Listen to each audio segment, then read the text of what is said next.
They are icons of comedy and an American institution. Three characters that are part of the very fabric of popular culture. I ought to know. One of them was my father. Hello. Hello. Hello. Just how do you grapple with the fact that the apple never falls far from the tree? Well, it landed with a clunk, slap, plop. When it came to me, my source of frustration was my dad's occupation. He's a stooge. Oh no, egad! Hey Mo! Hey Mo! Hey Mo! Hey Mo! Hey Dad! I always hope to be an ordinary Joe, a face in the crowd, John Doe. But just my luck, I'm born son of Mo.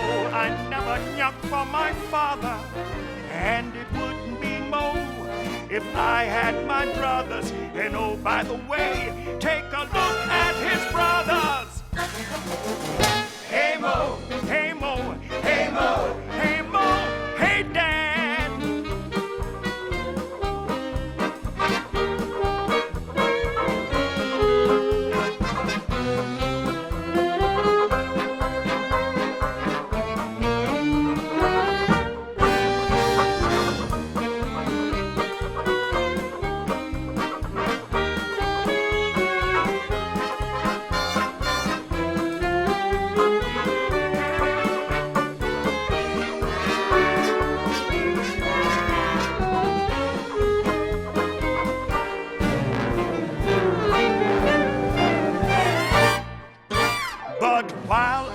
Blinking, something got me to thinking how my dad was always for real.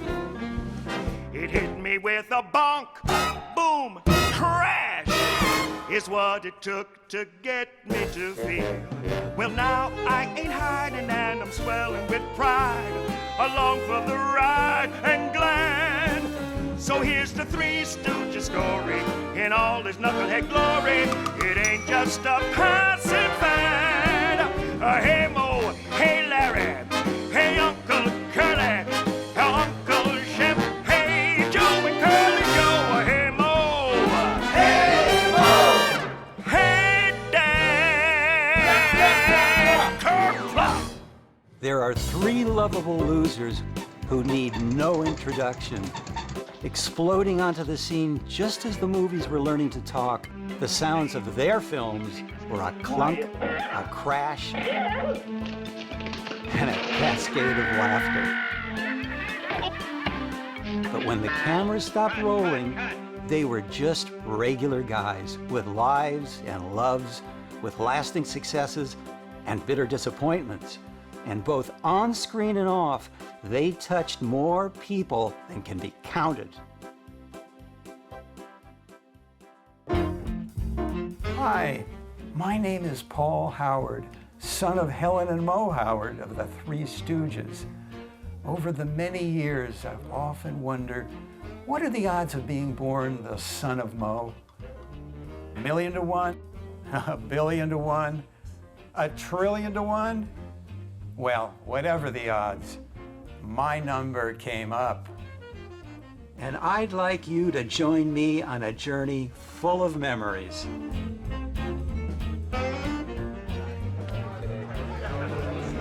I'm here at the annual Three Stooges convention, and some of the rare pieces that I have today are this 1946 original lobby card, Mo, Larry, and Curly, and then that Shemp stub down at the end, it's his payroll stub. This is about our 16th get-together. They're regular people. They enjoy getting together with other Stooge fans. They don't have to hide the fact if they're still a closet Stooge fan. As I waded my way through this sea of dedicated Stooge fanatics, through this flood of mementos and personal memories, I found myself more than a little surprised. What was I doing here? Me, who once upon a time was so disconnected from all things Stooges that I told my friends that my dad worked as a meter reader for the Pacific Gas and Electric Company. What had brought me to a place that I had once rejected, but had always, down deep, wanted to embrace? And as I considered that question, I was struck by another. What were they doing here? All these people. It's real. A real chimney-pansy. That's no chimpy chump, that's a gorilla. What was it about this ancient yet iconic act inspired such loyalty, such devotion, such pure joy? Well, on one level, the answer was obvious. If slapstick comedy really is the art of controlled chaos, then the Three Stooges were its clown princes. All for one. One for all. I'll take care of myself. A trio of tremendously resilient knuckleheads whose knuckles defied the laws of biology and whose heads defied the laws of physics.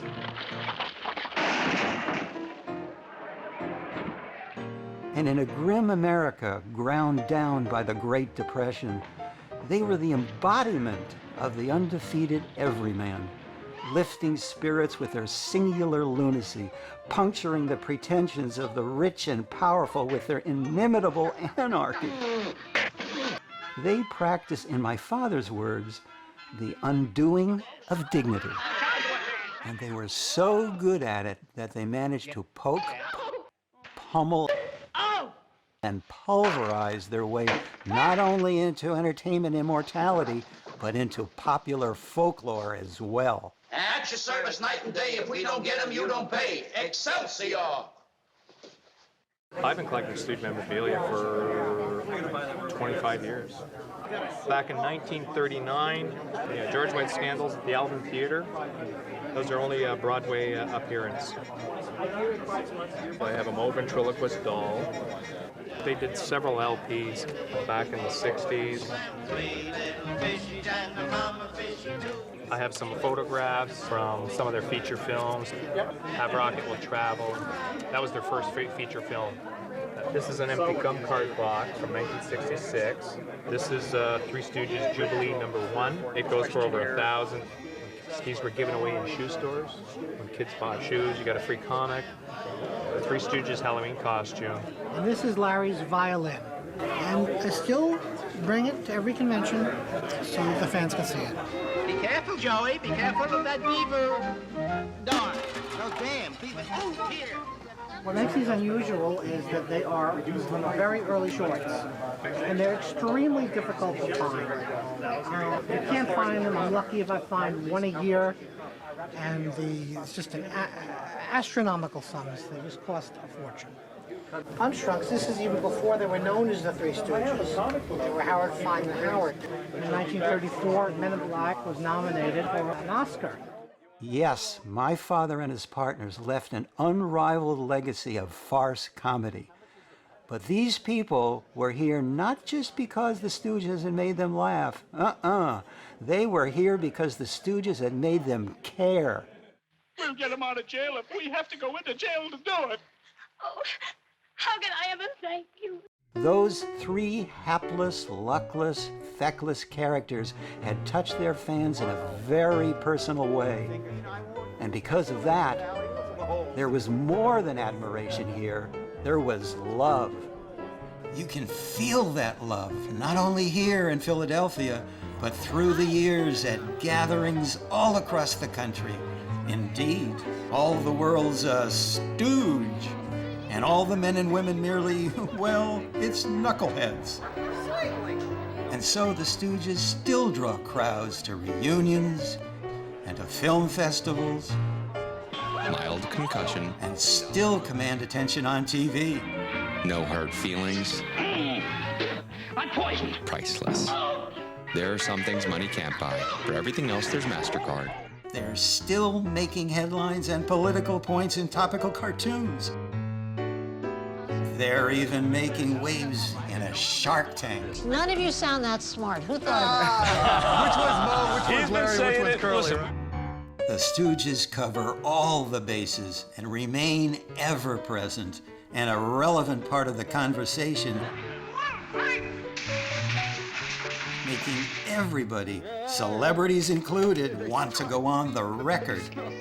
Laughter is a gift, and they've given us so much of that, that how can you not love them? For them to touch me, a young black kid from the ghetto, these guys making me laugh, that was great. I thought that was awesome. And that's a sentiment that is beautifully echoed here, and probably the world over. The Stooges were always first in my heart because of the lasting effects of watching them as a child. And things stick with you as a child. At fan club gatherings, on many occasions, I've been approached by parents with their young sons and daughters, proudly sharing with them these lovable comedians. Where's your not-so-little daughter? 4 inches bigger watched in the films. Oh, terrific. To me, that's called passing the torch to the next generation. And to me, that's why the Three Stooges will always be with us. I guess it was something that had taken me a long time to understand. And here, among these fans, I was glad that I had reached that understanding, had truly become part of it all, part of a story of a family, of an act, and of an American institution. But sharing what exactly? What is the essence of stoogery? And what's made the flame of greatness burn so brightly and for so long? Well, a lot of people have weighed in on the subject. I got hooked. From critics immediately to commentators to comedians. You talk about the Three Stooges, you don't talk about, the blasé. These were giants. And to members of the Klan.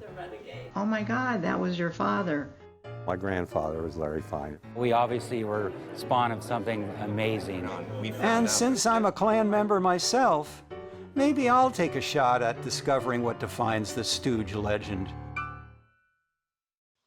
Now, in philosophy and mathematics, there's an old saw known as Occam's razor, which basically states that we should always look for the simplest answer first.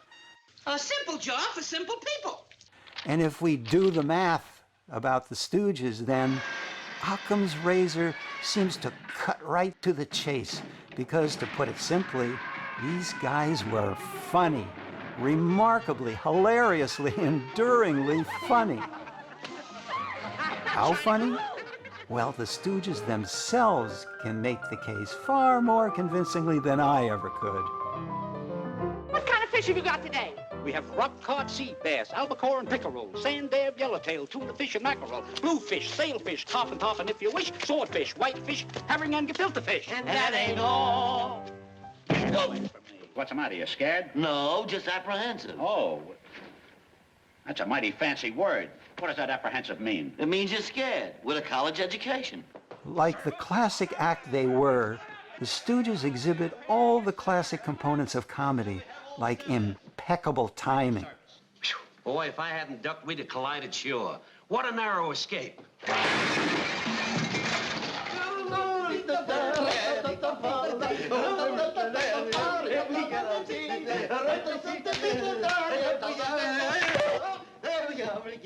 And verbal brilliance. I heard you traveled a lot. Are you familiar with the Great Wall of China? No, but I know a big fence in Chicago.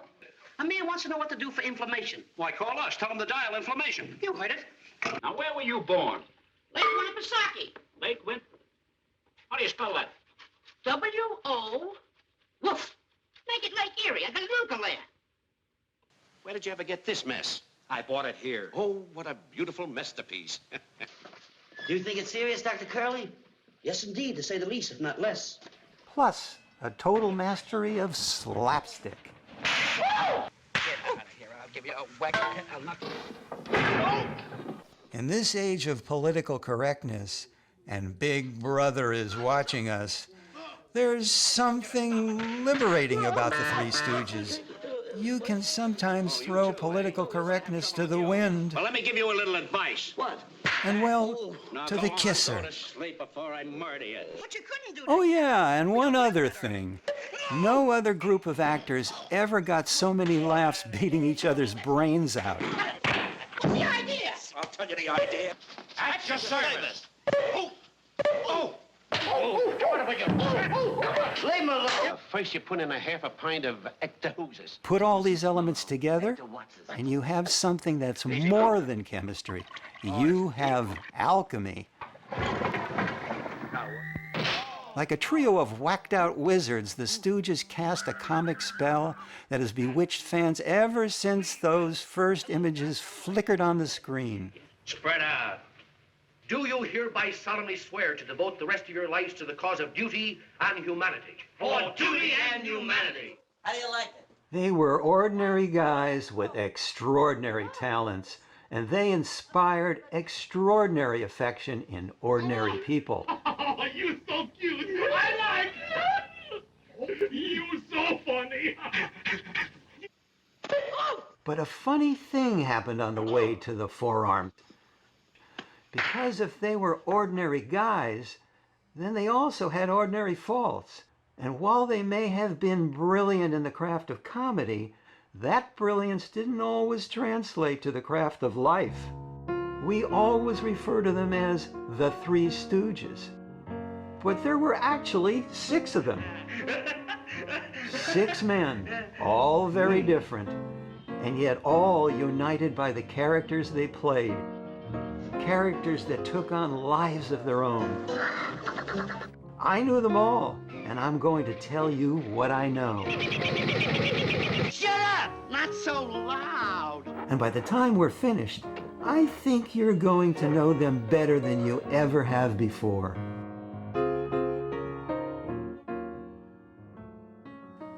And since I've been an artist for more years than I can count, I think better when I doodle. So where do we start? Well, every story needs a beginning, and for this one, all we have to do is take a trip back in time to a lost city of a bygone age. Go on, boss. Your story's gripping me. Now, it's going to be a bumpy ride, but this midnight ride begins not with the British,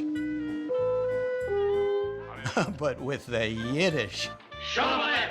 With Grandma and Grandpa Horwitz of Brooklyn, New York, by way of Lithuania. That's our family, captured just around the turn of the last century. My grandmother Jenny, my grandfather Saul, a very young Uncle Shemp, and a little guy named Moses, long before he ever thought of becoming a beloved father or a boneheaded stooge. My family. The year was 1895. Grover Cleveland was in the White House. Marconi was demonstrating his new wireless telegraph, and a hotshot hurler named Cy Young was mowing him down in the National League. And it was in that year that a baby was born in New York City. A baby who would one day become my Uncle Shemp, oldest of the Three Stooges. Like all babies, soon to be Stooges included, Shemp had a family. In this case, 2 big brothers, Irving and Jack. And his mom and dad, a pair of Eastern European immigrants named Saul and Jenny Horwitz. They were a decidedly odd couple, my grandparents. He, a former yeshiva student, was immature and introverted, while she, 3 years his senior, was driven and determined. Boy, she does look pretty tough. She ruled the roost, and I think my grandpa Saul was a little afraid of her. Now, in addition to an indomitable spirit, Jenny also had an impenetrable accent, which is why Shemp Horwitz really should have been Sam Gorovitz. Our family name was Gorovitz, but the people in the immigration office thought I was St. Horwitz. Jenny would throw open the window from an upper floor of their apartment and yell, "Shem, Shem, come to dinner, Shem." I named my 3rd son Sam, but the people in the neighborhood thought I was saying Shemp. Oh, what's the matter? Was everybody deaf? Ever since they had gotten off the boat from Lithuania in 1890, the intellectual but ineffectual Saul hadn't been able to hold on to a job. So the ever-resourceful Jenny decided to go into the real estate business. Ever-resourceful? Sure. And apparently also a little crazy. After all, she barely spoke a word of English. And yet, through hard work and an iron will, she became surprisingly successful at her unlikely profession, putting food on the table and money in the bank. While my grandpa Saul, a lovable guy, spent most of his time in the synagogue studying the Torah. Why real estate? Why not real estate? I never went to school, but I was smart enough to know that everybody needs a roof over his head, even a lowly dog. Unless I miss something, you're not a dog. And if you live like one, hey, that's your business. Who am I to throw stones? Now, you may find this hard to believe, but at first, Shemp was a shy, quiet child. He quickly became outgoing and outrageous, willing to do anything for a laugh, a natural performer. I perceived him as a kind of a whippersnapper, a guy who could get into trouble and maybe blame it on someone else. But nevertheless, he developed into a wonderful adult and a talented one, too. Once he had spoken softly, soon he would be carrying a big shtick. And this change seemed an omen of the future when the then 2-year-old Shemp moved with the family to Bath Beach, Brooklyn, a swanky seaside neighborhood that was home to dozens of the biggest stars in vaudeville. Talk about your role models. In my Grandma Jenny's best Lithuanian accent, one could hear her say, "Too many actors." It was so beautiful in Bath Beach. There was only one problem: actors. Too many actors around. Too many actors can ruin a neighborhood. They put ideas into boys' heads, and believe me, boys have enough ideas already. Well then, you can't have everything. And speaking of that salty community, it was there that a fourth son was born in 1897. He was Moses, known to all the world as Mo. The dirty rat. Oh. And to me, as Dad.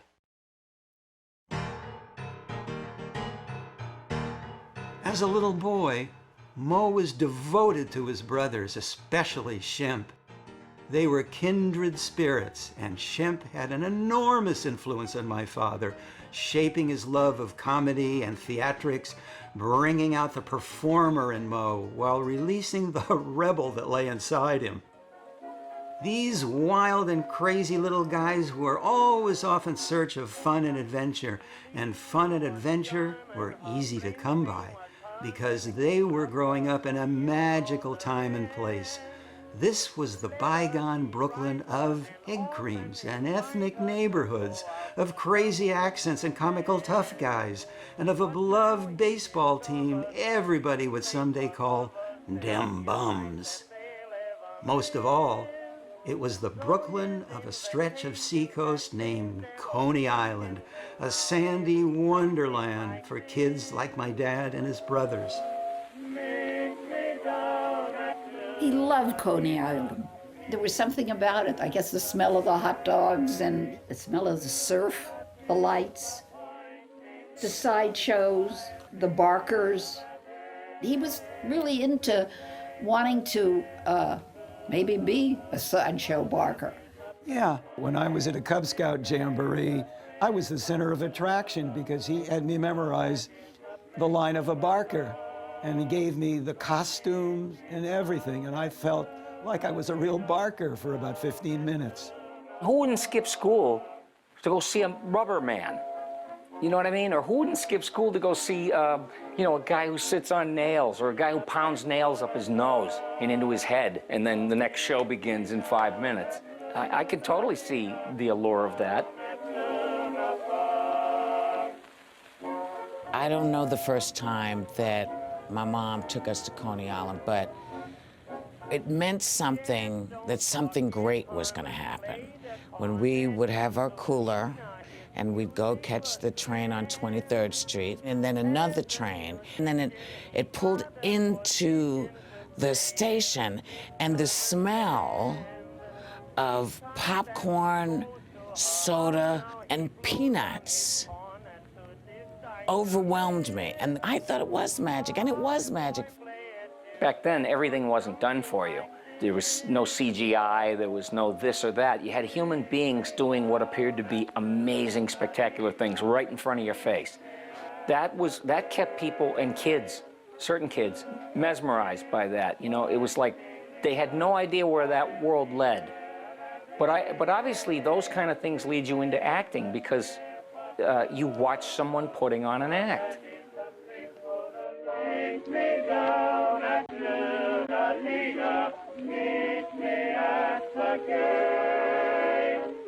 Mo loved to go to Coney Island. I think that's where he got show business in his blood.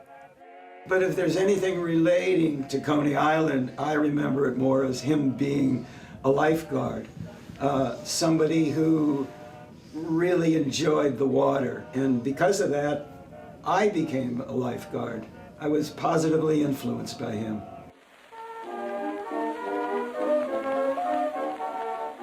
But in spite of all this temptation, Dad still had to go to school. Unlike the fun-loving Shemp, my father was at first a devoted student, aided by a prodigious memory.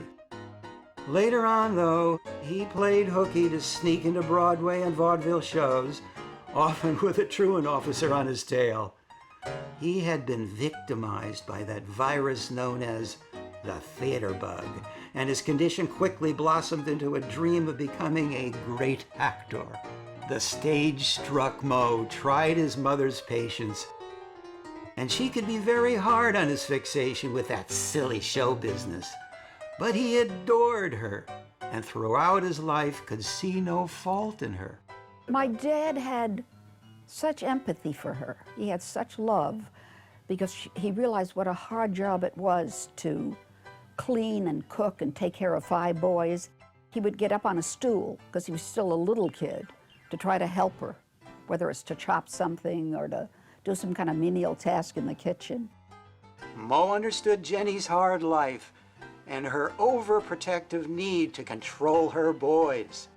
Tough mixed with love was her trademark. Before my father Mo's infamous haircut, Grandma Jenny just loved to sit and curl his hair, but that got Dad into trouble. My mother used to wake me up about 20 minutes before the rest to go to school, and she used to make those finger curls on my head. Until I was about 11 years old, I wore curls almost down to my shoulders. Oh, really? And I had to fight my way to school, in school, and back home from school. Then I had a friend called Rusty Johnson. We'd stand back to back and fight them all. Yeah? Until finally, I got a hold of his mother's scissors, and without looking, I cut the job right off all the way around. When I looked in the mirror, that's what it looked like with the haircut. I was afraid to go home. And I hid under the porch until about 2 in the morning till I heard my mother say, "You better call the police." And then look for you. Yeah, and then I started coughing lightly, like, you know, and made the cough a little louder, and then my father said, "Uh-oh, there he is under the porch." And they pulled me out with a rake. Got me inside. My mother took one look at me and said, "I knew it was going to happen sometime, and I'm happy it happened." I think that toughened him up for later life. And so the famous Mo haircut was born not of show business inspiration, but of schoolboy desperation. This sheer ecstasy happened when my father was 11. But if we go back a few years to 1903, we find Jenny and Saul welcoming one more son. Jerome was the baby, and so everyone naturally called him Babe. Just as one day the world would call him Curly. Certainly. What have I got to lose? He was a sweet kid, tagging along with Shemp and Mo, usually playing the fall guy to their jokes and antics. And doesn't that sound familiar? So this trio of Horwitz brothers took their first tentative steps towards stoogedom. just around this time in Philadelphia, a 4-year-old named Louis Feinberg thought it would be a fine idea to horse around in his father's jewelry shop. It wasn't. My father had a bottle with acid in it. Larry, as a little boy, was curious like other little boys, and he put his hand up and he pulled this acid down, and it burned right over here on his arm. He had this very bad acid burn, and he could not use his left hand. He was left-handed. So the doctors suggested learning to play the violin actually as an exercise to practice using the hand. So they didn't know what else to get a youngster of his age to do to use the hand. That's how he began playing the violin. Nobody knew it at the time, but that accident would one day drop the most important remaining piece into the Three Stooges puzzle. But the jigsaw of life had one other piece of that puzzle to cut. In 1909, when my father was 12, he befriended a kid by the name of Charles Ernest Lee Nash.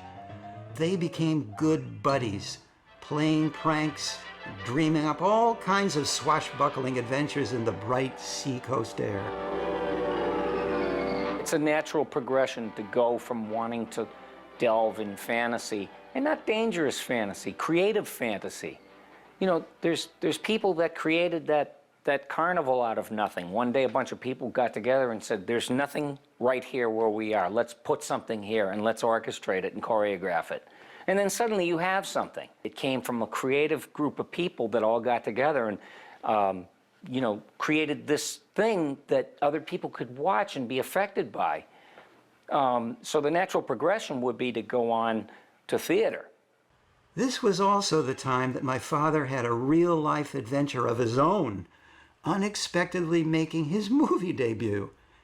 He had volunteered to work as an unpaid errand boy at the Vitagraph Studios. These were the days when Brooklyn had movie companies and the Dodgers, a time before the borough lost both to Southern California. Instead of going to school, he would go off, I don't know how he got there, to deliver sandwiches to actors that were working at Vitagraph. That gave him that input, the ability to go in there and talk to people. Well, yes. Get a job. Out in front, he befriended the policeman, security officer out in front, is what I heard, and slowly gained access to the actors. My father threw himself into his studio work with all the energy a kid could muster. Vitagraph must have seemed to him like the world's biggest and best toy store, a magical factory that produced the new miracle, moving pictures.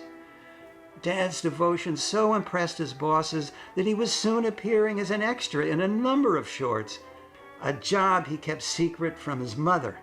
He always played the bully. It's sort of the part of that beau persona of maybe pushing Larry and Curly around. Unfortunately, all of my father's early forays into film are lost. The studio library burned down soon after, taking these pieces of Stooge history with it. Still, it is fascinating to imagine the flickering image of Moe as it was captured a century ago. At Vitagraph Studios, Moe learned to take advantage of the opportunities that came his way. Like the time years later when he finagled a spot on a Mississippi showboat by using another actor's picture to get the job. I was always impressed by my dad, such a bold, self-confident guy, that he took the photograph of a buddy of his, went aboard this Mississippi riverboat. Captain took one look at him, said, I could have you thrown in jail for what you did, young man, coming down here and being an imposter. But my dad spent 2 years on that boat, starting from the bottom, scrubbing decks, and became a repertory actor from that, and that's how he really got his start in show business. Coney Island, Vitagraph, the riverboat, that was the catalyst, I think, that led him to all that wonderful work. Dad's pal Lee Nash didn't share the spotlight with him at Vitagraph, but a few years later, Moe and Lee joined forces in drag as fake female performers with Annette Kellerman's Diving Girls. Tragically, one of the real girls was killed during a dive, prompting my father to quit the act. But Dad would one day renew his partnership with Lee Nash. This time, the world would take notice. Now, when the music plays, the gates of hell are open. That's where you walk in. Dad may have already jumped into the pool with Miss Kellerman and her Diving Girls, but so far, he had only dipped his toe into the waters of serious show business. That changed when my father, now going by the anglicized Mo Howard, teamed with brother Shemp to create a blackface vaudeville act called Howard and Howard. Remarkably, the two teenagers got a booking at a Manhattan theater. They were excited, they were thrilled, and they were, yep, you guessed it, absolutely awful. So bad, in fact, that the manager would put them last on the bill, knowing that they would empty the house for the next show. There was many a night when my father and my uncle would play to a vacant theater, save only for their loyal little brother Babe, who would sit spellbound through their performance, howling with laughter and cheering for his beloved siblings. None of this sat very well with my grandmother. Faced with two sons enamored of demon show business and another about to be ensnared by its decadent charms, the ever-tenacious Jenny began a long, losing battle against the lure of the bright lights of Broadway. Years ago, there was dignity, there was respect, there was character. And when you brought home the bacon and you made a living and you did it the right way, that was what it was about. My grandmother, however, didn't see it that way. I can just hear her now. My boys, they could have been doctors or lawyers. Instead, they wanted to make a living by throwing pies at one another. Oi, Gewalt. Is that a profession for grown men? And where was Saul in all this? Where he usually was, in temple, praying, or, like Tevye, discussing the holy books with the learned men. Jenny had always tried to make her husband into a more formidable figure, turning him into a boogeyman with the classic, "Just wait till your father gets home." But their sons knew better and never felt any fear of their distant, indecisive father. Jenny, however, was not easily dissuaded, and one of the first big campaigns in her war against show business came in 1916, when she purchased a farm in upstate Chatham, New York, a summer retreat far away from the evil enticements of the big city. Shockingly, the five Horwitz boys, as urban as the L train, loved the farm and spent some of their happiest days there. And it was the youngest Horwitz brother who took to country living with the greatest gusto.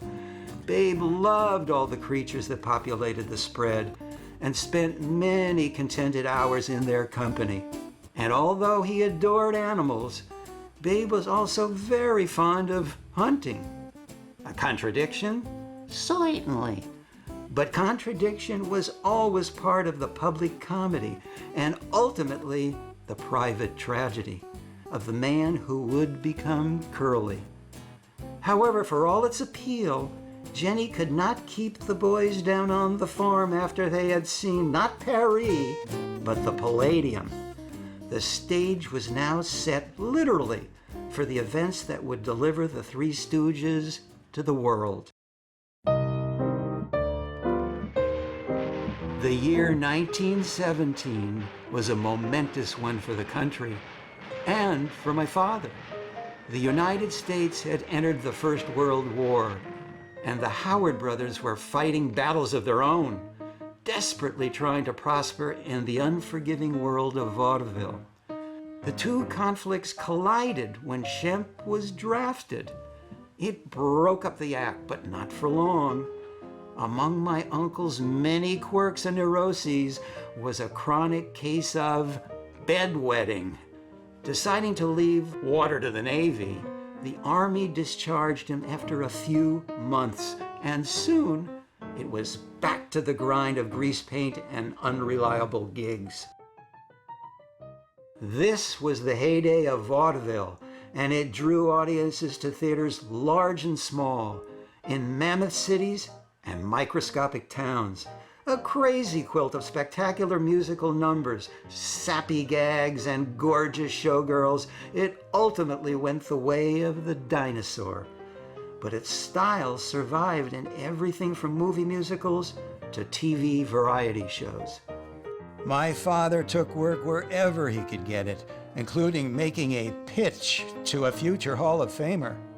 Made several films outside of Pittsburgh, a little town called Bakerstown. I think it would take your grandfather to remember the name of Hans Wagner, the Pittsburgh shortstop, one of the great players of his time. We made 6 two-reel sport comedies with him. In that same year of 1919, Dad took a brief holiday from vaudeville and joined a stock theater company for a time, performing and assisting in all aspects of production. I did 2 seasons of dramatic stock work outside of Pittsburgh, between a town called Jeanette and Greensburg. It was a park, Oakford Park. Did 2 plays a week. Rehearsed one while we worked one. For 11 weeks. That was 22 plays a season. We did that for 2 years. Watch me make him laugh. He talked about the appeal of these twin ambitions to make people laugh and to make them cry. It's a very close thing from comedy to what we term tragedy. You know, that's the next thing in line. As you go around the circle, you see, it's headed by tragedy, by melodrama, by drama, comedy drama, light comedy, comedy and farce.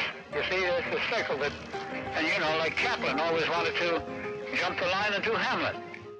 Yep, all the world's a stage, and it was at this stage of our story that we once again meet Dad's old pal Lee Nash, by then a big vaudeville star under the name Ted Healy. Now, Ted was what they call an insult comic, which of course meant he needed somebody to insult, and belittling his onstage partner, pretty young wife Betty Brown, just wasn't working with audiences. Healy's solution? Enlist a band of stooges, planted theater patrons or hired hecklers who could be plucked from the audience and brought on stage to take whatever abuse Healy decided to dish out. The story goes that in 1922, Moe, Shemp, and Babe were invited on stage by my father's old buddy. The chemistry was apparent immediately, and by the next year, Moe and Shemp were a regular part of the act. What about Babe? Well, he was forbidden from going on tour by my grandmother. And so, minus their little brother, Moe and Shemp hit the road with Ted Healy. They, in fact, brought together the American theater's 2 great ethnic legacies. First, there was Healy, Irish by background, part of a heritage that included legendary showmen like George M. Cohan and Eddie Foy. The other proud tradition was represented by my father and my uncle, a tradition not from the green hills of Ireland, but from the ghettos and shtetls of Eastern Europe. They were brought up in Brooklyn and in the New York area in a Jewish household, in a Jewish community, and came into show business when a lot of comedy, the comedy sector of show business, was predominantly Jewish. So they felt, I think, at home, and I think they felt comfortable throwing in an occasional Yiddishism. And of course, I didn't get it when I was a kid, but I get it now, and I think it's really funny. But though you could take these kids out of the neighborhood, you couldn't take the neighborhood out of the kids, or the old world influences that stayed with them throughout. Michigas! Michigas! You crazy? Michigas! Oh, Michigas, yeah. Michigas! Michigas! And what part of China are you from, may I ask? If I'm a China boy chick from Slovakia, Bena, Hakmena Tachanek, and I don't mean Efsha. 418 Meshuggah Avenue, down by the Winnegar Works. I Beg your pardon? Beat it, Grandpa. We got no time for kibitzes. This is Goldstein, Goldbell, Goldblatt, and O'Brien, booking agents. O'Brien speaking. These Jewish comics years ago never really got the accolades as great as they were. They were what I call jazz comics. They had a flow. They had a rhythm. Yeah, the Stooges were in perfect syncopation. But success, like comedy itself, is often a two-edged sword. That's because the star status of the hard-drinking Mr. Healy had given him license to lord it over his lesser sidekicks.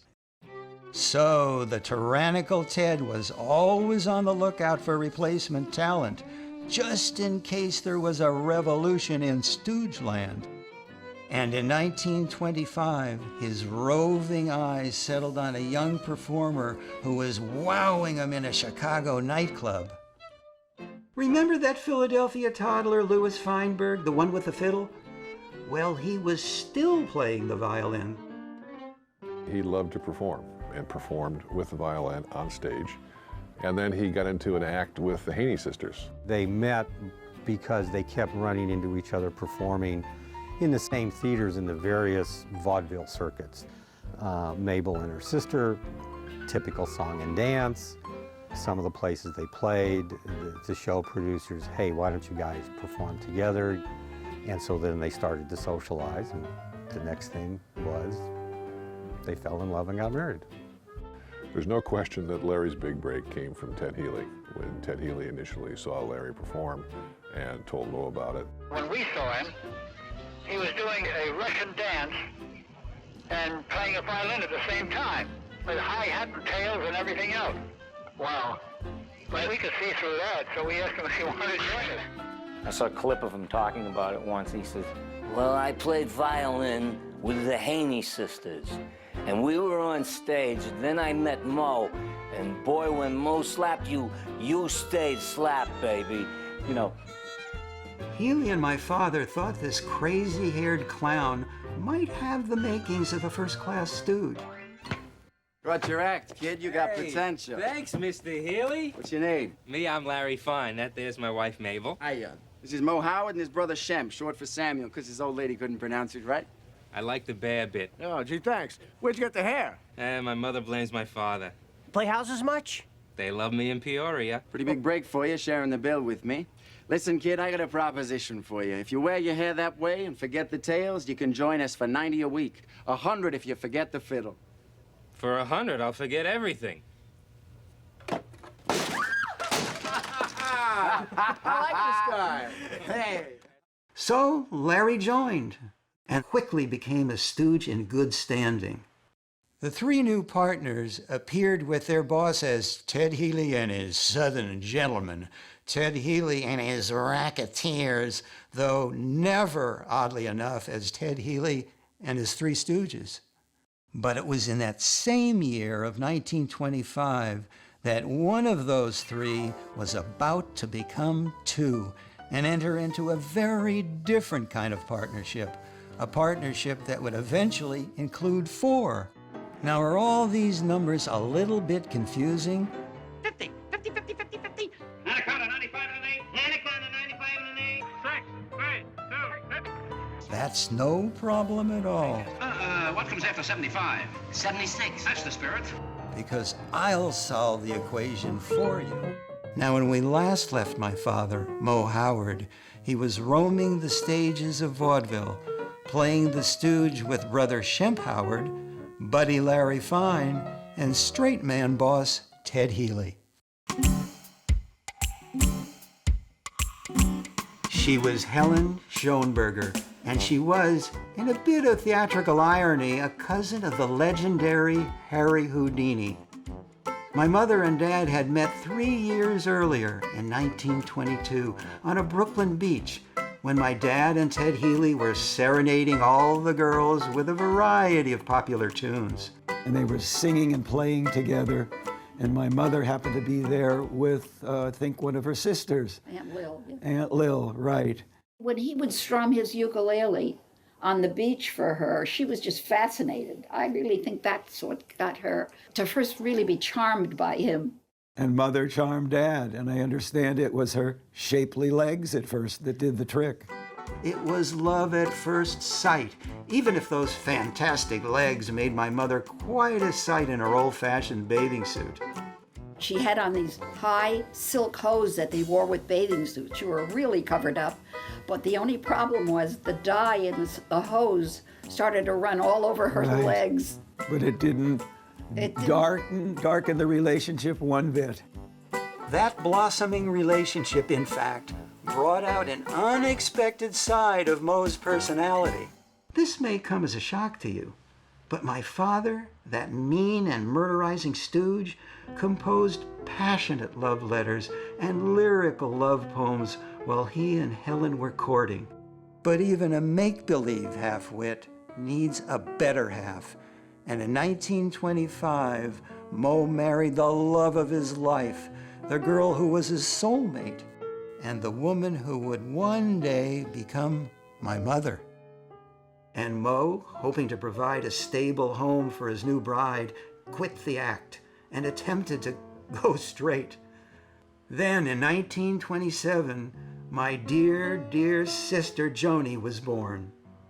Now Moe was both a husband and a father, and he took his responsibilities very seriously. He needed a job, a business, anything to make a decent life for his wife and child. And so he tried all sorts of things, from retail to real estate, encouraged and underwritten by my grandmother. But all his efforts failed, driving him close to bankruptcy. My grandmother was in the real estate business, and she did extremely well at it until the Depression came along.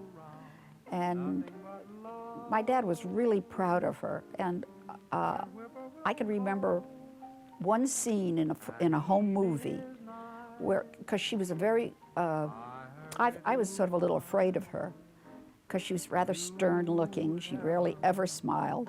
And I remember on film, my dad trying to get her to laugh or smile, and his head was tucked in under her chin, and he was pinching her cheek, trying to get her to laugh. And it was like just the edge of a little tiny bit of laughter. It was difficult to get it out of her. He understood her. Sure, he understood her, but that wasn't helping Dad's would-be new career. Perhaps there was something else going on with my dad's inability to make the straight life work. Maybe his heart really wasn't in it as much as he loved my mother and my sister. And maybe his mind was where it had always been, dreaming about that next showbiz job. And so Moe, now desperate for cash and still eager for fame, looked up at a theater marquee and imagined his name on it, even if it meant unbearable absences from the women he loved. They were separated in the early years because my dad would go off on his vaudeville tours, and my mom, to take care of me, would stay home. Although she wasn't happy about that, I don't ever remember her complaining. Whatever he wanted, she wanted to be able to please him. Where the roses bloom, just Molly and me. Should he stick to his plan of trying to be a traditional 9-to-5 husband? Or should he follow his show business dreams, as unreliable as those dreams might be? His mind insisted that he pursue the former, but his heart told him that he would never be happy if he didn't give the latter a try. And so it was only a matter of time before he was back playing the Stooge with Shemp and Larry and sharing the stage with the increasingly unpredictable Ted Healy.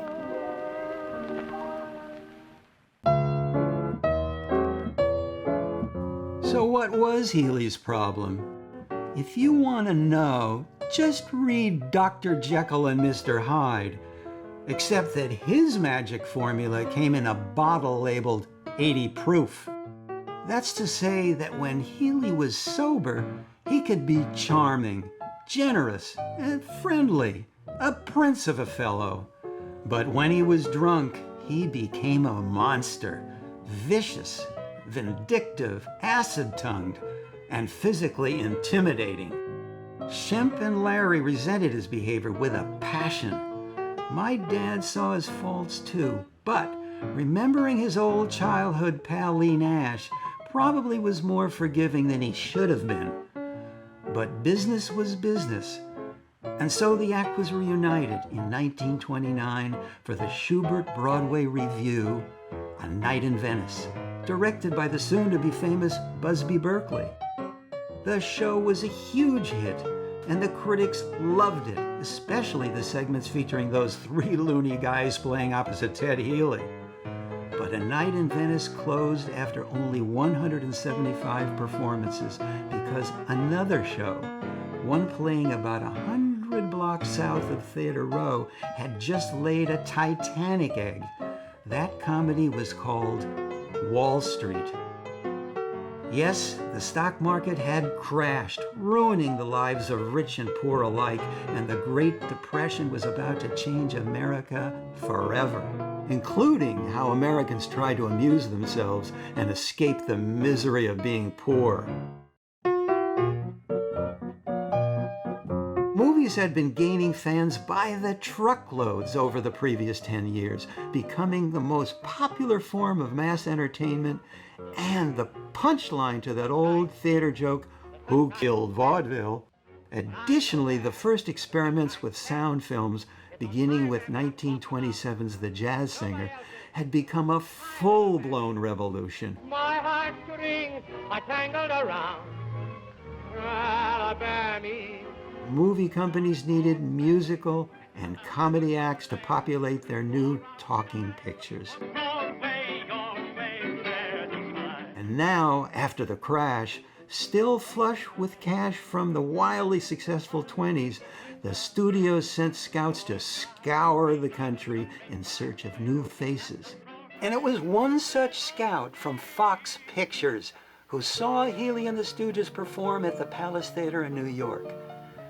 He was impressed and immediately offered them a chance to star in what they used to call a major motion picture.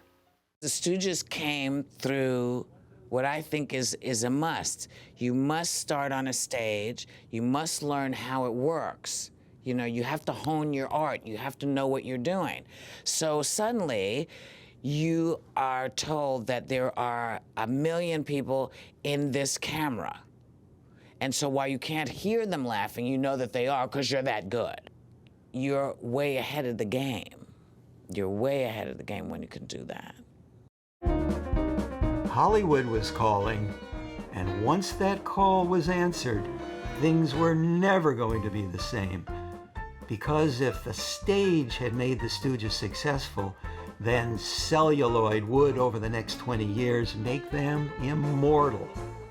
But immortality would have to wait. The first trip we made to California to do a picture was we did one for Fox, called Soup to Nuts, written by Rube Goldberg, the cartoonist. Yes, that Rube Goldberg, the guy with the crazy machines. Healy and the boys made the now little-remembered Soup to Nuts. We're on our way to Hollywood! With the Stooges playing multiple parts.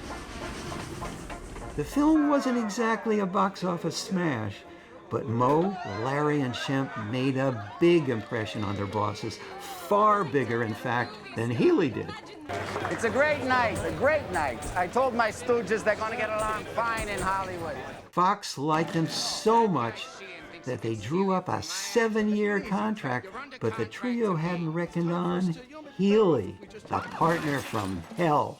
You welch on me now, I'll see to it you never work again, you hear me? He went crazy, threatening the studio with legal action. Healy had always signed all the contracts and then had paid his sidekicks out of his own cut. When my father, my uncle, and Larry discovered that Ted's backstabbing had ruined a golden opportunity, they immediately left him and went out on their own, touring the vaudeville circuits as Howard, Fine, and Howard. The new act, dubbed the Three Lost Souls, wowed audiences at every stop, but the Three Lost Souls could never lose the vindictive Healy.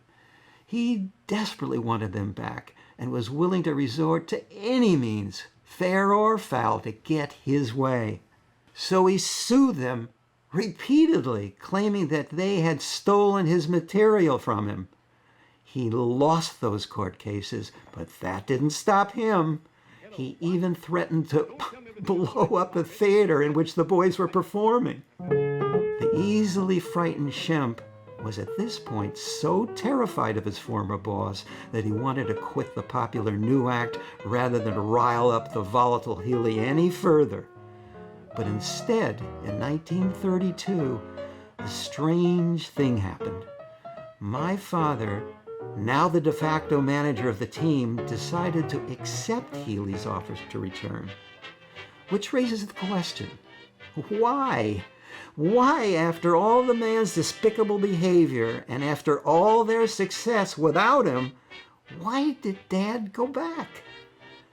Perhaps he, like Shemp, actually feared the hot-tempered Healy. Maybe he still put faith in a childhood friendship. Or could it have been that he had simply grown tired of the endless harassment? Or to engage a bit of amateur psychiatry, perhaps Mo, having been raised by a strong, controlling mother, was conditioned to acquiesce to an overbearing authority figure, a role Ted Healy was more than happy to fill.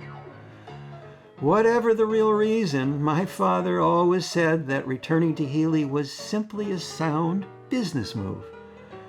If there was more to it than that, we'll never know. Ladies and gentlemen, Ted Healy is next. I thank you. This is Ted Healy. Whew. This is Ted Healy. Whew.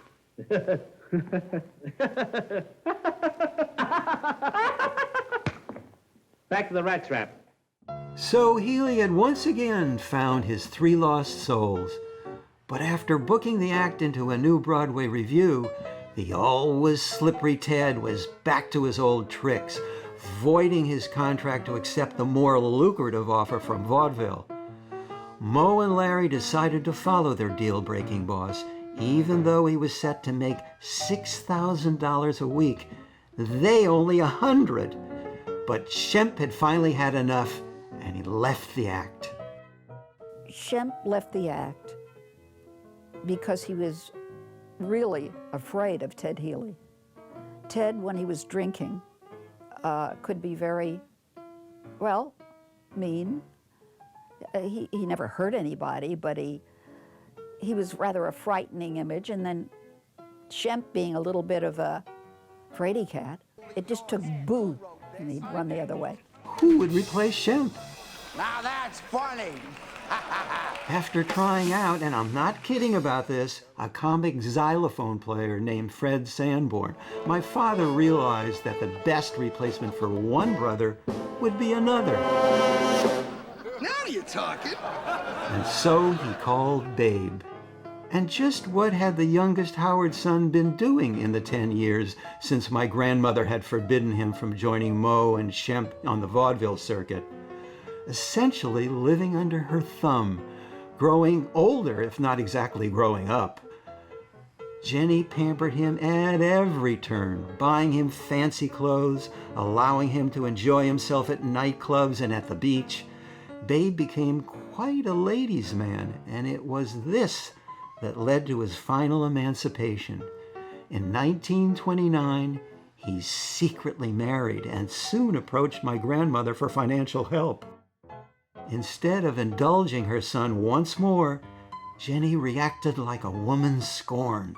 She insisted that the marriage be ended and pulled the strings to have it annulled. Darling, I've got to go. Remember, You've got to go. this was a 26-year-old adult, Yes, I've got to go. not a lovesick teenager. Well, if you've got to go, you've got to go. It was the event that finally convinced Babe that he could no longer be the baby, and that he finally had to become his own man. And being his own man meant being in show business, in spite of his mother's objections. Am I a tyrant just because I know what's best for my boys? You call it smothering, I call it mothering. America, hey, it's a free country. You don't know who you are till you find out who you are. You know, you don't know what your strengths are until you need them. And maybe Curly was just, he was a ladies' man, you know? He was a ladies' man, liked to party, liked to dance. Now, in 1932, when Moe's offer came, Babe had very little show business experience. His big credit was as the comic conductor of the Orville Knapp Band, a role that forced him to play the fool in a tearaway tuxedo. He would direct the band with flourishes and everything. His sleeve would fall out and his coat would split up the back, and he finally finished the number. He was in his underwear. As you can imagine, the chance to join the Stooges was like a lifeline to a drowning man, and Babe grabbed it, even shaving his head of thick, wavy hair and his wax mustache at Healy's insistence. The boss wanted him to look silly, and with his newly shorn noggin, it seemed only fitting to bill him as... Hello, Mo. Hello, Curly. Wait a second. Wait a minute. What's his name? That's Curly. That's Curly. I thought you said Girly. I wasn't sure. Though it has been said that, like Samson, Curly never really emotionally adjusted to his unkindest cut of all. Promise me it won't hurt. It's not gonna hurt. Is it gonna hurt? Might hurt a little bit. It's not. It won't hurt. It won't hurt. Sit down.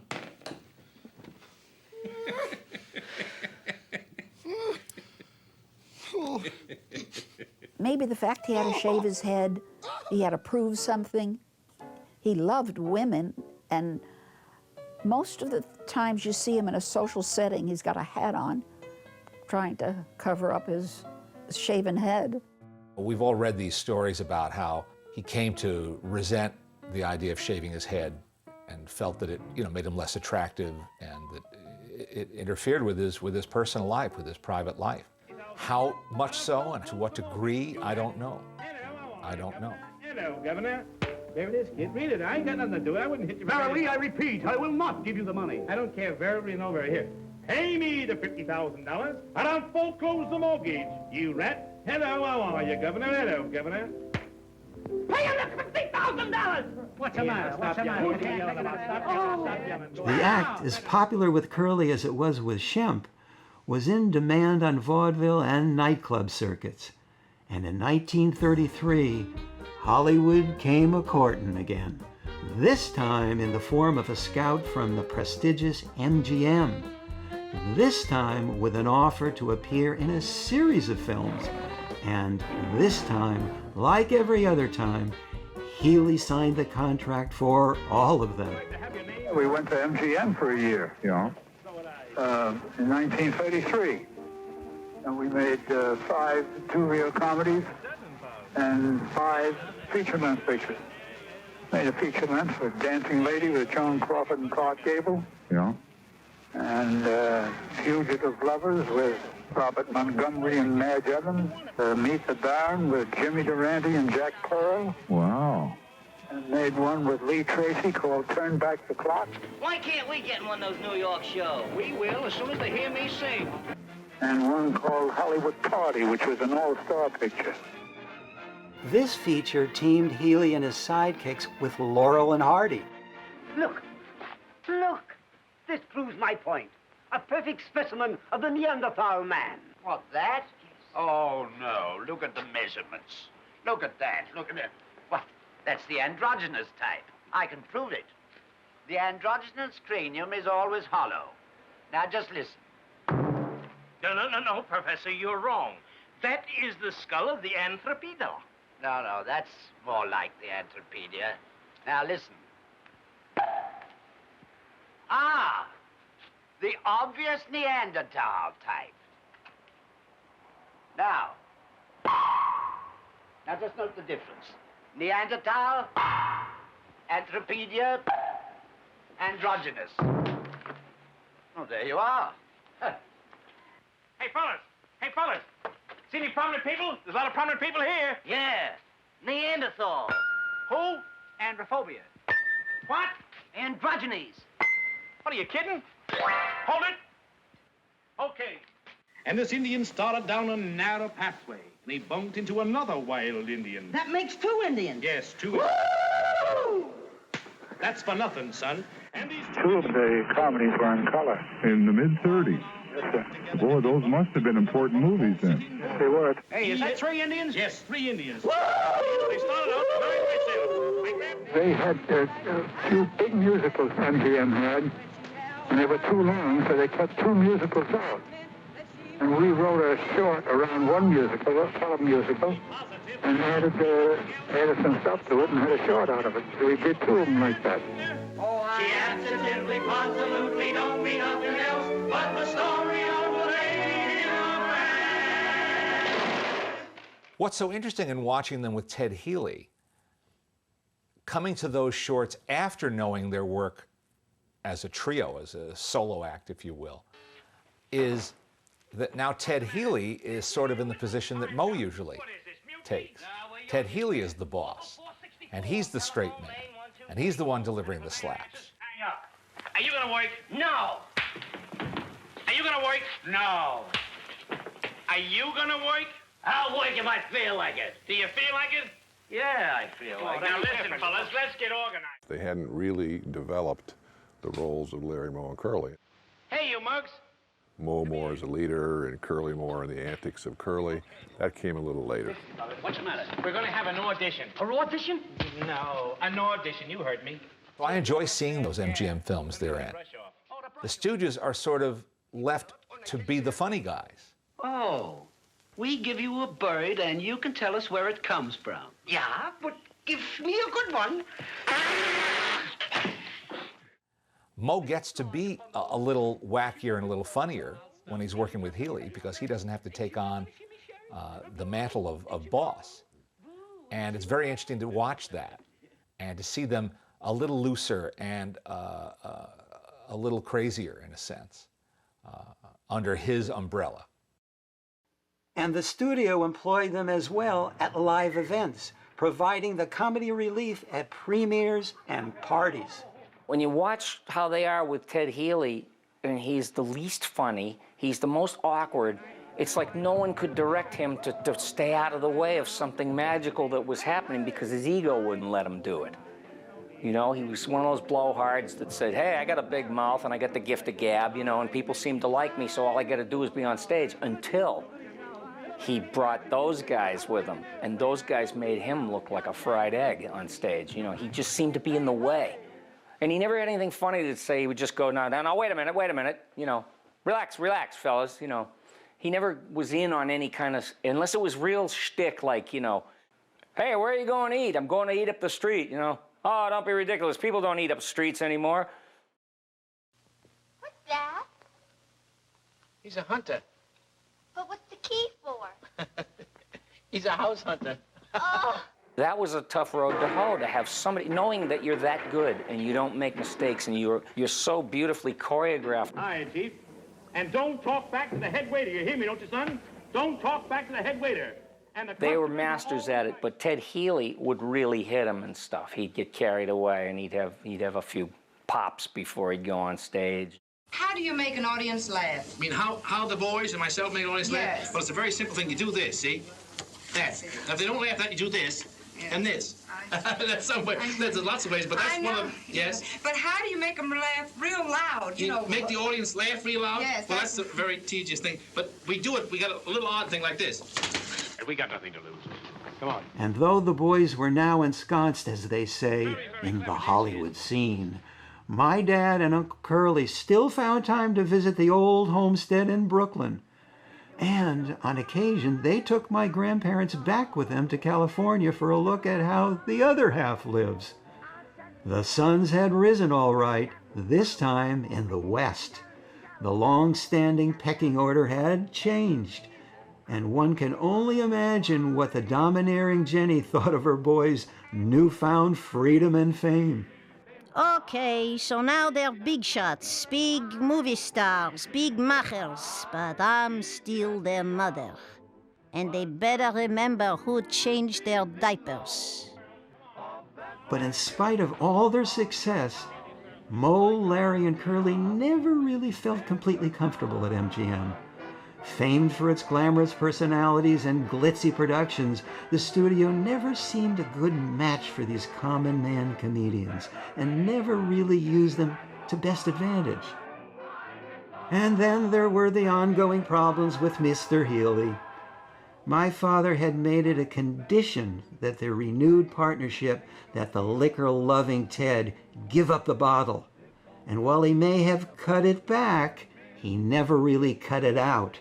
And Healy was still controlling the act and the purse strings, paying them as poorly as ever if he bothered to pay them at all. I think we're entitled to a piece of this show.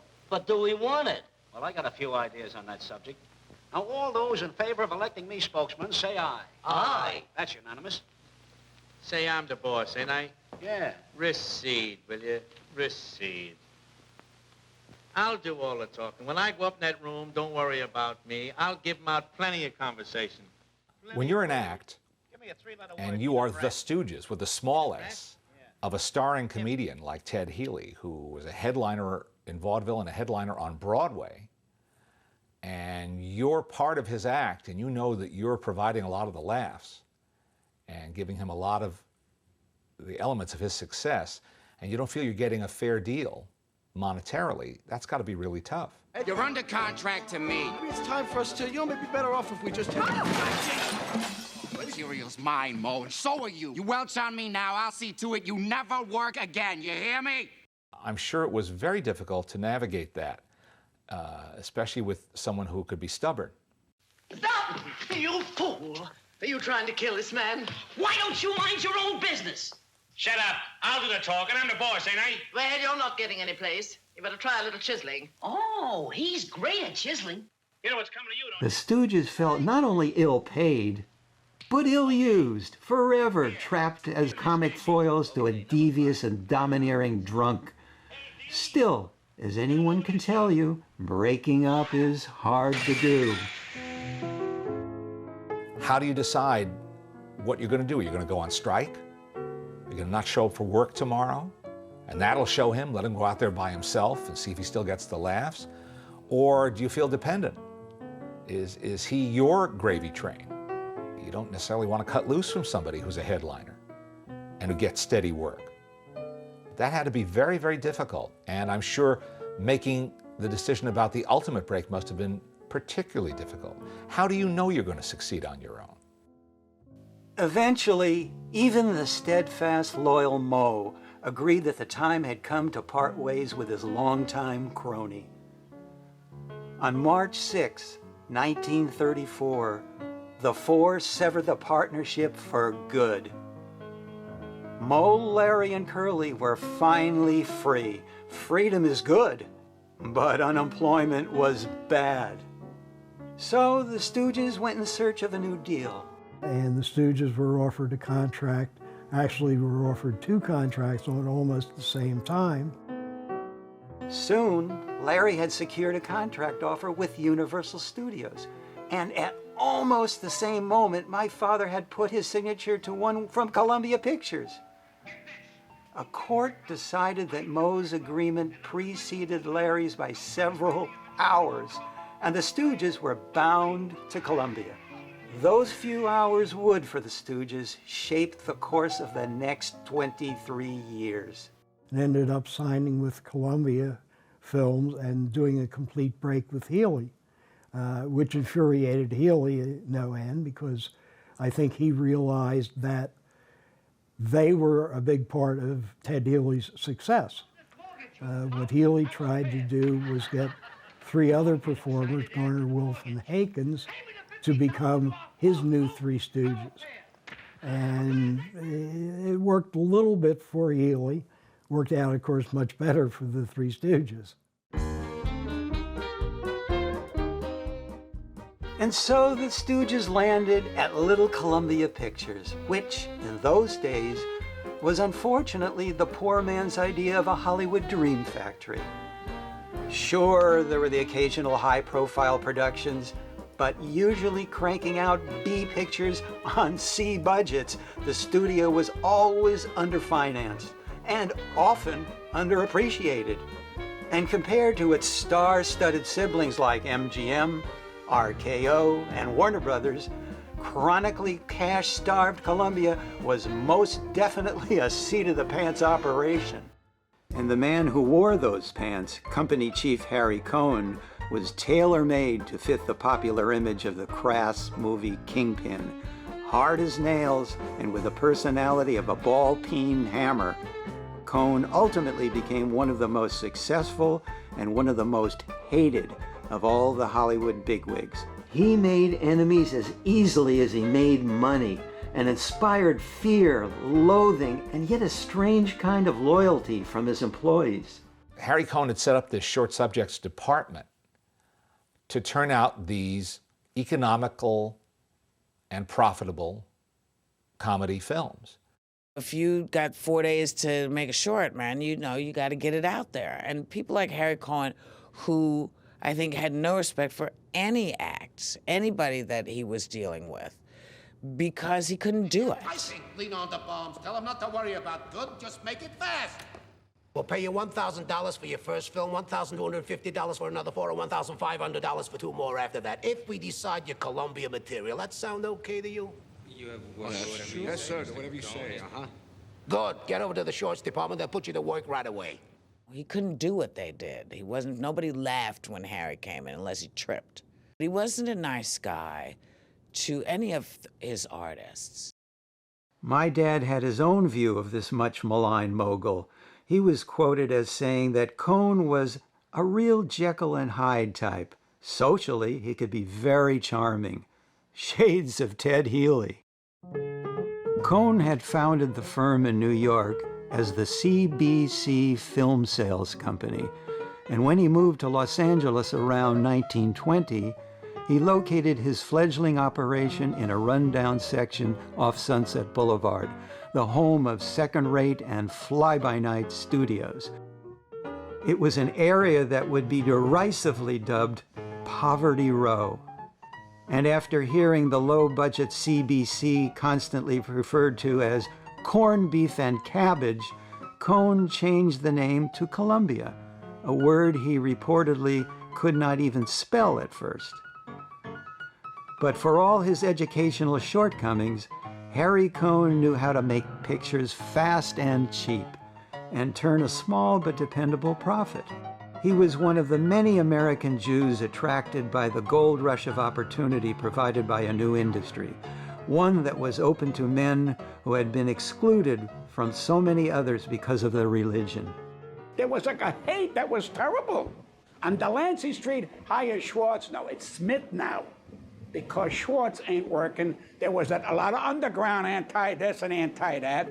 Growing out of vaudeville and melodramas, this burgeoning business would become, for those relocated East Coast Jewish Americans, an entertainment empire that was the envy of the world. And Harry Cohn was one of its most ambitious emperors. Actually, there were many striking similarities between my father and his new boss. They had been born 6 years apart in New York City to an immigrant Jewish family. Like Mo, Cohn had a successful mother and an ineffectual father, and both had dropped out of school before the age of 15. And there was something else that formed a parallel between them. One of CBC's earliest efforts had been a series of silent shorts depicting the misadventures of the Hall Room Boys, a pair of hobos who wreak havoc on high society. Cohn, as a denizen of Poverty Row, as a man driven by his resentment of the more glamorous rivals, no doubt took pleasure in the idea of these two clowns, as common as dirt, delivering a haymaker to the chin of aristocratic arrogance. MGM was so rich, they did everything in a large manner, you know, where Columbia chose to save every nickel. You know, God help the guy that Harry Cohn caught lagging back on the job. Because he had a filthy mouth and a worse mind. And nobody seemed to like him, but we got along wonderful with him. He liked us. It was an attitude that made him the perfect producer for the Stooges' brand of humor, the perfect partner to present Moe's undoing of dignity to the world. Columbia was a good home for them. It was the right home for them, I think, because they were working with like-minded colleagues. They were working in the right atmosphere with the people who knew how to show them off at their best. The Three Stooges to see Mr. Cohn. Go ahead. They could have tried to go to RKO, which also made comedies, or to one of the other studios, but Columbia's setup was just right. Unfortunately, it wasn't lucrative for them. And though Moe, Larry, and Curly had traded the abusive, abrasive Ted Healy for the abusive, abrasive Harry Cohn, it was a relationship that would result in great success over the next 2 decades.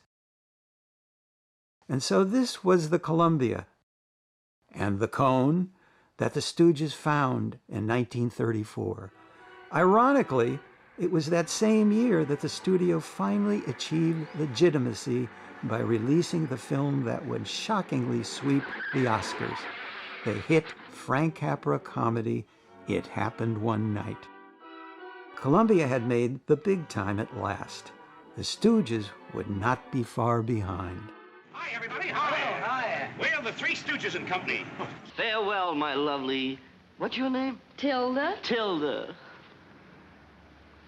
This I like. And I get paid for it, too. Yes, the big time, though the big time could very well have been the one time. Always aware of the bottom line, Harry Cohn had insisted upon inserting a 60-day waiting period into the contract, just in case he didn't like the first Stooge shorts. Not, as it turned out, that he had any reason to worry. Now, it is true that their initial Columbia outing, Woman Haters, is an oddball little film, even by Stooges standards. In the name of the Woman Haters Club, I welcome you.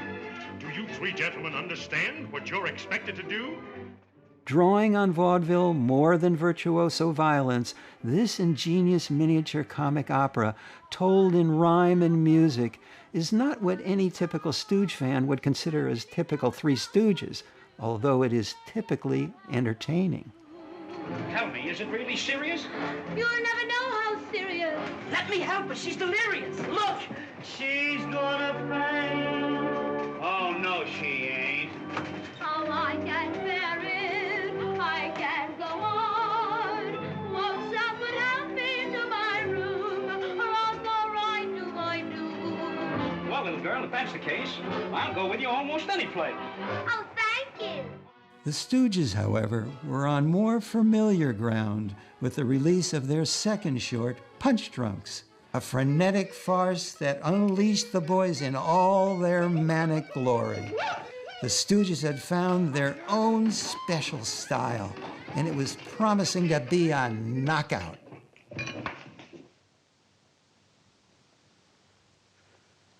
Say, you're a born champ. Did I do that? Sure. What's eating you? Don't you remember? No. Every time I hear that weasel tune, something pops inside of me. With Punch Drunks, the classic sight and sound of the Three Stooges had arrived, and they began to work their magic on movie patrons from coast to coast. But it was their third two-reeler, Men in Black, that was to cement the future. A spoof of the film Men in White, featuring their old MGM co-star Clark Gable, this madcap parody of the medical profession was nominated for an Academy Award, the only Stooge short ever to be so honored. What's your name? Anaconda. Anaconda what? No, just anaconda. Anaconda. Anaconda. Anaconda, 95 and an 8. Anaconda, 95 and an 8. That's awfully low, Doctor. Yeah, we ought to sell. Sell 100 Anaconda, 95 and an 8. 100 anaconda sold. According to the producer Jules White, it was this accolade, along with rising box office receipts, that convinced Columbia to keep the trio working on celluloid.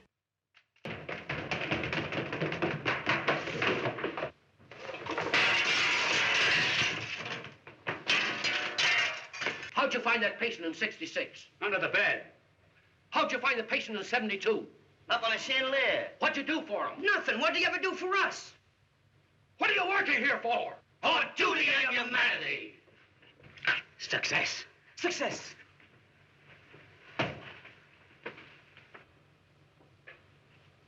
Where are the tools? The tools? Tools?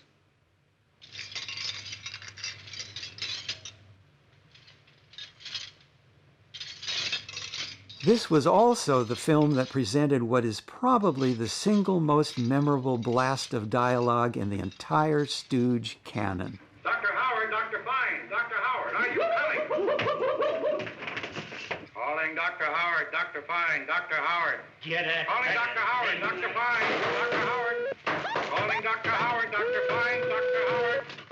Now, my dad, Larry, and my Uncle Curly were beginning to truly endear themselves to audiences with their combination of comic chaos and relentless resiliency, especially in the face of endless unemployment, a common theme in so many of their early films. The Stooges were always outsiders. They were always impoverished, or seemingly impoverished. They were always looking for jobs. They were always the have-nots. And contrasting that against high society and the well-to-do or bureaucracy in any form was a perfect setup. And audiences of that time were primed to enjoy that. Enjoy it they did, and laughed at it, and responded to it. Even if their own off-screen economic situations were, unlike those of the on-screen Stooges, too sad to be funny. Pardon me, stranger. I'm a musician. So what? Well, I thought if you had some music around the place, you might increase business. How much dough do you generally get? Well, I get $250, but for you, I'll take $200. I'll give you a bowl of soup. I'll take it. If you're good. I hope the soup's good. Say, I'm from the newspapers. Would you mind posing for a photograph? Why, sure. Thanks. The Stooges' seemingly never-ending quest to find a job, Fine. Now raise your right leg. along with their stupendously stupid strategies for going about it, Don't move now. not only made viewers howl with laughter, but touched them in a very personal way. Stick 'em up. I haven't got a dime. It's a depression with me. You talking depression and me with a gun here without bullets? After all, everybody was in the same boat, and that boat was sinking fast into the depths of the Great Depression. There was, however, an ironic twist, because while most Americans were being laid low by the hard knocks of economic hardship, the Stooges were rising to dizzying new heights. Yes, the golden age of Stoogedom had arrived. Did you call? You see that?